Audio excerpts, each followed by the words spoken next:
Le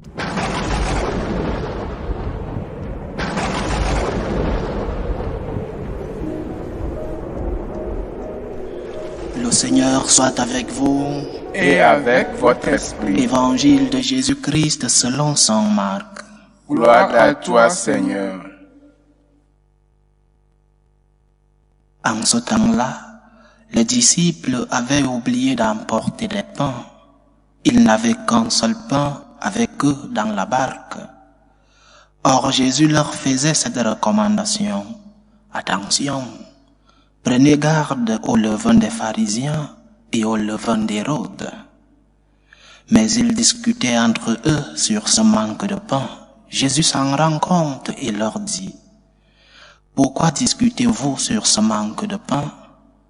Vous ne saisissez pas, vous ne comprenez pas encore. Vous avez le cœur endurci, vous avez des yeux et vous ne voyez pas, vous avez des oreilles et vous n'entendez pas.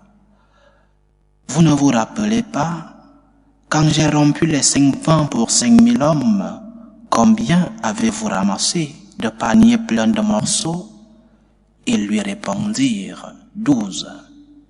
Et quand j'en ai rompu 7 pour 4000, combien avez-vous rempli de corbeilles en ramassant les morceaux? Ils lui répondirent: 7. Il leur disait: vous ne comprenez pas encore? Acclamons la parole de Dieu. Louange à toi, Seigneur Jésus. Dans la même ligne d'hier, le Seigneur continue de récriminer le manque de foi de ses disciples. Ils ont vu des signes. Ils ont vu la démonstration de la divinité du Seigneur. Ils ont vu les œuvres. Ils ont vu des miracles. Mais jusque-là, il leur manque encore la foi. Et le Seigneur récrimine ceux-là qui ont vu, toi et moi. Nous avons vu, nous avons touché, nous avons expérimenté l'amour de Dieu. Nous avons vu des signes. Le Seigneur démontre chaque jour dans nos vies sa main puissante. Le Seigneur démontre chaque jour dans nos vies son pouvoir. Le Seigneur démontre chaque jour dans nos vies, et nous en avons l'expérience, son amour. Et il nous pose la question: vous ne comprenez pas encore? Ne comprends-tu pas encore que le Seigneur est le Tout-Puissant? Ne comprends-tu pas encore que le Seigneur mérite que tu aies confiance en lui? Ne comprends-tu pas encore que la main du Seigneur, malgré les tempêtes de ta vie, malgré les tourmentes de la maladie, de l'éducation de tes enfants, du manque d'emploi, ne comprends-tu pas encore que le Seigneur continue d'agir dans ta vie? Il t'a déjà montré tant de démonstrations. Il a déjà fait tant de miracles dans ta vie. Il t'a déjà montré tant de signes. Il te pose encore la question: ne comprends-tu pas encore? Qu'est-ce que le Seigneur doit faire en plus pour que nous croyions en lui? Qu'est-ce que le Seigneur doit faire en plus pour que nous comprenions que nous devons nous abandonner à lui? Qu'est-ce qu'il doit faire en plus? Cet évangile exprime aussi la fatigue de Dieu. Dieu qui est fatigué de nous. Il n'est pas fatigué de faire les miracles. Il n'est pas fatigué de continuer de nous aimer. Il est fatigué parce que nous avons un cœur dur. Il est fatigué parce que nous mettons des obstacles à son amour. Dieu veut continuer d'agir dans ta vie. Ne lui mets pas de barrières. Ton manque de foi est une barrière pour que l'amour de Dieu continue d'œuvrer dans ta vie. Le manque de foi dans ton cœur est un obstacle pour que le Seigneur continue de faire des miracles dans ta vie. Tu ne comprends pas encore. Tu ne comprends pas encore avec tous les signes que le Seigneur a fait dans ta vie. Rappelle-toi des bons moments dans ta vie. Rappelle-toi de ces moments de gloire dans ta vie. Rappelle-toi de ces moments de lumière. Rappelle-toi de tes moments de prospérité, de succès. N'oublie pas ces moments lorsque tu vis un moment de tempête. N'oublie pas ces signes de Dieu dans ta vie lorsque la croix de la vie est en train de t'écraser. N'oublie pas les bons moments que tu as vécu avec le Seigneur. Dieu t'a déjà montré tant de signes. Et le premier signe qu'il veut dans notre vie, le premier miracle qu'il veut dans notre vie, c'est la conversion. Abandon, confiance. Ne soyons pas comme ces deux groupes que le Seigneur compare dans cet évangile, les pharisiens et les hérodiens. Les pharisiens n'avaient une seule mission envers Dieu, respecter la loi. J'ai respecté la loi, alors je suis justifié. J'ai respecté la loi, ne me demande plus autre chose, Seigneur, parce que j'ai déjà respecté la loi, la Torah. J'ai fait des sacrifices, j'ai donné ma dîme au temple, ne me demande pas plus.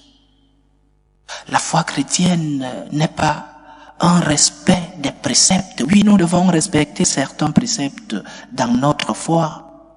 Nous devons prier, nous devons aller à la messe, nous devons faire des sacrifices. Mais ce n'est pas ça le plus important pour nos chrétiens. Le plus important dans notre relation avec Dieu, c'est cette relation de confiance. Fais-lui confiance. Du moins, essaye de lui faire confiance. C'est facile de faire confiance en Dieu dans les bons moments de la vie. Mais lorsque vient la tempête, lorsque vient la tourmente, fais confiance en Dieu. Et tu verras que ta barque ne se noyera pas. Et tu verras que ta barque sera calme. La tempête n'emportera pas la barque de ta vie. Fais confiance en Dieu. Fais confiance parce qu'il est ton Seigneur. Fais confiance parce qu'il est le Tout-Puissant. Ne cherche pas ton bonheur ailleurs. Ne cherche pas ta félicité dans des alliances contre nature. Dieu en qui nous croyons est le Tout-Puissant. Nous croyons en ce Dieu révélé depuis l'Ancien Testament.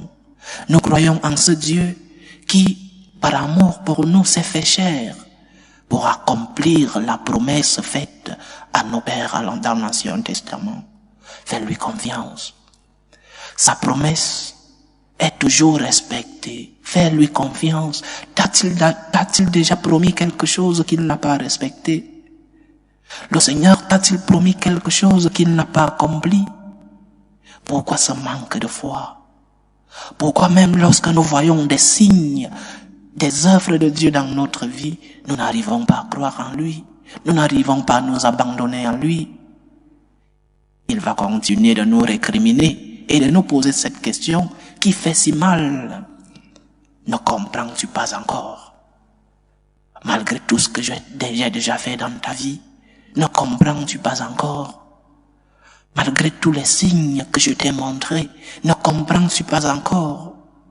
Malgré l'expérience de l'amour de Dieu dans ta vie, quand vas-tu comprendre? Quand vas-tu comprendre que ton seul moyen d'arriver à ton bonheur, ton seul moyen d'obtenir ton salut, c'est de t'abandonner en Dieu? Il est ton Dieu, il est le Tout-Puissant. Il mérite ta confiance. Il a droit que tu aies confiance en lui. Dieu est notre Sauveur. Dieu est notre Père. Il est le Tout-Puissant. Dans tes moments de difficulté, même lorsque tu ne comprends pas, Seigneur, je ne comprends pas. Seigneur, cette situation dans ma vie est difficile. Seigneur, comme l'a dit le Christ lui-même sur la croix, pourquoi m'as-tu abandonné? Mais après ces paroles du Christ, il ne s'est pas arrêté là. Entre tes mains, je remets mon esprit. Seigneur, je ne comprends pas cette situation dans ma vie, mais je te fais confiance. Je te fais confiance parce que je sais que tu m'as déjà montré beaucoup de signes de ton amour et que tu ne t'arrêteras pas là. Je te fais confiance parce que je sais que parfois tu écris droit sur des lignes tordues. Tu écris droit avec des stylos tordus. Dieu nous aime. L'amour de Dieu dans nos vies déborde. Lorsque tu ne comprends pas ses plans dans ta vie, tu n'as qu'une sortie. Fais-lui confiance. Il saura comment accomplir cet amour si grand, cette miséricorde. Il saura comment te relever. Fais confiance en Dieu.